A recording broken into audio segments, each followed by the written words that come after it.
কেমন আছেন সবাই? আশা করি ভালো আছেন। আজকে আমরা একটা গুরুত্বপূর্ণ টপিক দেখব, সেটা হচ্ছে ইস্ট ওয়েস্ট ডিভিশন এবং নর্থ সাউথ ডিভাইড স্টেট কাকে বলে।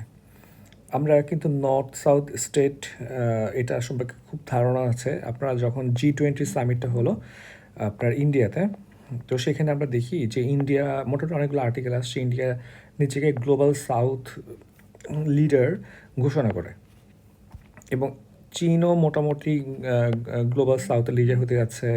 রাশিয়া যে মিটিংগুলো এখন করতেছে সেগুলো বেশিরভাগই কান্ট্রিগুলো হচ্ছে সাউথের কান্ট্রি। এগুলো পড়তে পড়তে আমরা মোটামুটি আপনার নর্থ সাউথ গ্যাপটা মোটামুটি একটু ধারণা আসছে। বাট ইস্ট ওয়েস্ট ডিভাইডটা হচ্ছে আমরা অনেকে একদম ইজি, বাট অনেকে হচ্ছে মিস করে যাই। তাহলে আমরা দেখি ইস্ট ওয়েস্ট মানে হচ্ছে পূর্ব পশ্চিম, ব্যাপারটা আমরা বুঝতেই পারতেছি।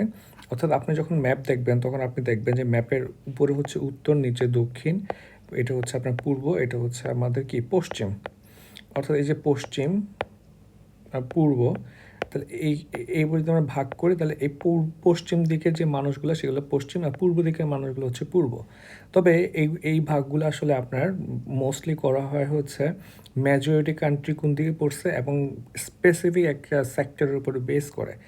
যেমন ধরেন ইস্ট ওয়েস্ট বা পূর্ব পশ্চিম বিভাজন করা হয়েছে সাংস্কৃতিক বিভাজনের উপর বেস করে।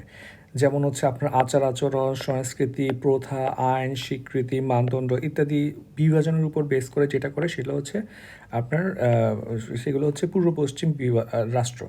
যেমন অস্ট্রেলিয়া। তাহলে দেখেন, তাহলে আমরা একটু দেখি কী কী বৈশিষ্ট্য আমরা খুব বেশি বুঝতে পারি। যে পূর্বের মানুষগুলো হচ্ছে অনেক বেশি বাক স্বাধীনতায় বিশ্বাস করে, ওয়েস্টার্ন কান্ট্রিগুলো। এরপর হচ্ছে ফ্রিডম অফ স্পিচ এবং হচ্ছে ইচ্ছা মতো কাজ করতে পারে। ওদের লাইফ স্টাইলটা হচ্ছে অনেক বেশি ফ্রি, ওদের ফ্যামিলি বন্ডিং কম থাকে এবং পলিটিক্যালি হচ্ছে অনেক বেশি ফ্রিডম পায়, ইকোনমিক্যালি ওরা বেশি ফ্রিডম পায়। এটা হচ্ছে একটা কমন কান্ট্রি। আপনি যখন এগুলো ব্যাখ্যা পড়বেন বা মনে রাখার ট্রাই করবেন বা মুখস্থ করার ট্রাই করবেন, তখন আপনি মুখস্থ না করে আপনি একটা কান্ট্রি চুজ করবেন। যেমন ধরেন হচ্ছে আপনি পশ্চিমে চুজ করেন হচ্ছে আপনি ইউএসএকে, আর পূর্বে চুজ করেন হচ্ছে আপনি চীনকে। এইবার চীন এবং ইউএসএর মধ্যে যে আপনার সাংস্কৃতিক আইন, প্রথা, এইগুলোর যে একটা ডিভাইডেশন আছে সেটা লিখে দিলে হচ্ছে। যেমন ধরুন হচ্ছে আপনার চীন হচ্ছে আপনার মানে একদম বাকস্বাধীনতা খুব বেশি পরিমাণ এইটা নাই।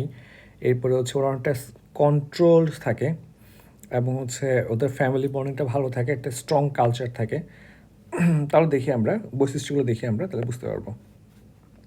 পশ্চিম ইউরোপ ও যুক্তরাষ্ট্রের গণতান্ত্রিক মুক্তবাজার অর্থনীতি রাষ্ট্রসমূহের মধ্যে সঙ্গে পূর্ব ইউরোপ এবং এশিয়ার সমাজতান্ত্রিক এবং কমিউনিস্ট রাষ্ট্রগুলোর মধ্যে পূর্ব পশ্চিম বিভাজনের সীমানা নির্ধারণ করা হয়। পূর্ব পশ্চিম বিভাজনের পাশ্চাত্য রাষ্ট্র হিসেবে আমেরিকা মহাদেশ এবং পশ্চিম ইউরোপকে বিবেচনা করা হয়। পূর্ব পশ্চিম বিভাজনে এশিয়া এবং ইসলামিক রাষ্ট্রগুলো পূর্বের রাষ্ট্র হিসেবে বিবেচিত হয়। এখন দেখেন, তাহলে আমরা এটা বুঝতে পারতেছি যে এখানে কোনো একেবারে আপনি কোঅর্ডিনেট ধরে ভাগ করা হয় না, মূলত বৈশিষ্ট্যগুলো দেখে। যেমন ধরেন আমরা যদি থিঙ্ক করি, অস্ট্রেলিয়া কিন্তু আপনার মোটামুটি পূর্বের মধ্যে পড়ে, কিন্তু ওদের যে কালচার এটা হচ্ছে আপনার ম্যাচ করে হচ্ছে পশ্চিমের সাথে, তাহলে এটা পশ্চিমের কান্ট্রি, এটা কিন্তু পূর্বের কান্ট্রি না। অর্থাৎ ডেমোগ্রাফিক্যালি ওরা কোথায় লোকেটেড সেটা হচ্ছে ইম্পর্টেন্ট হচ্ছে ওদের বৈশিষ্ট্য কার সাথে মিলতেছে। যেমন ইসরায়েল, ইসরায়েল কিন্তু আপনার আপনার মিশর এবং সৌদির মাঝামাঝি বলা যায়। মিশর এবং সৌদিকে কাউন্ট করা হচ্ছে পূর্বের রাষ্ট্র হিসেবে, কিন্তু ইসরায়েলকে কাউন্ট করা হচ্ছে পশ্চিমের রাষ্ট্র হিসেবে। অর্থাৎ আপনি দেখবেন কালচার ম্যাচ করতেছে কিনা, ওদের সিস্টেমটা ম্যাচ করতেছে কিনা, লোকেশন ইম্পর্টেন্ট না। তাহলে এটা হচ্ছে পূর্ব পশ্চিম বিভাজন। আর এটা দেখি আমরা উত্তর দক্ষিণ। উত্তর দক্ষিণে শুধুমাত্র ম্যাক্সিমাম ফোকাস করা হচ্ছে অর্থনৈতিক বিভাজনের ক্ষেত্রে, অর্থাৎ রিচ, ডেভেলপিং অথবা পুয়ার। এখানেও কিন্তু আপনার দেখবেন জেনারেলি ধারণা করা হয় উত্তরের দিকের দেশগুলো হচ্ছে একটু একটু রিচ হয়। যেমন ইউরোপটা অনেক বড় লোকদের একটা মহাদেশ বলা যায়, এবং হচ্ছে আপনার আমেরিকা কিন্তু উত্তর দিকে পড়ছে। দক্ষিণের দিকে পড়ছে হচ্ছে আপনার ধরেন দক্ষিণ আমেরিকা, ওখানে সংকট আছে, বা আফ্রিকাটা দক্ষিণ গোলার্ধে পড়ছে, বা এশিয়ার কিন্তু ধরেন এই যে দক্ষিণ এশিয়াতে আমরা আছি, এখানে কিন্তু ডেভেলপ কান্ট্রি খুব একটা কিছু কেউ নাই। আপনার তারপর হচ্ছে আপনার বাকি যে কান্ট্রিগুলো আছে সবগুলো হচ্ছে কি ডেভেলপিং অথবা হচ্ছে গরিব কান্ট্রি। তবে এখানেও দেখেন আপনি যেমন অস্ট্রেলিয়া কিন্তু আপনার পড়ছে দক্ষিণে, কিন্তু এটাকে ডেভেলপ কান্ট্রি হিসেবে এটাকে কাউন্ট করা হয় কোথায়? উত্তরে। তাহলে এখানেও আমরা ঠিক ডেমোগ্রাফিক লোকেশনের দিকে চিন্তা ভাবনা না করে আমরা দেখব হচ্ছে অর্থনৈতিকভাবে কে শক্তিশালী, কে হচ্ছে উইক। যে যদি শক্তিশালী হয় তাহলে সেটা হবে হচ্ছে আমাদের উত্তরের দেশ, উত্তরের দেশ, এবং হচ্ছে যদি এটা ডেভেলপিং হয় বা একটু আপনার খুব ডেভেলপ না হয় তাহলে সেটা দক্ষিণের দেশ হিসেবে কাউন্ট হবে। এটাই এগুলো লিখছে, এখানে আর তেমন কিছু নাই। আশা করি বুঝতে পারছেন। এটা কিন্তু আপনি ইজি মনে হচ্ছে, বাট পরীক্ষা আসলে গুছিয়ে লেখাটা হচ্ছে মেন। আপনি যখন হচ্ছে উত্তর দক্ষিণ বিভাজনে যাবেন তাহলে আমাদের আরও কিছু অ্যাড করতে পারেন, যে এটা কীভাবে মিনিমাইজ করা যায়। এটা নিয়ে হচ্ছে আপনার নিউ মানে হচ্ছে নিউ ইকোনমিক্যাল অর্ডার। এটার মূল ফিলোসফিটা ছিল হচ্ছে উত্তর দক্ষিণে গ্যাপটা কমানো লাগবে।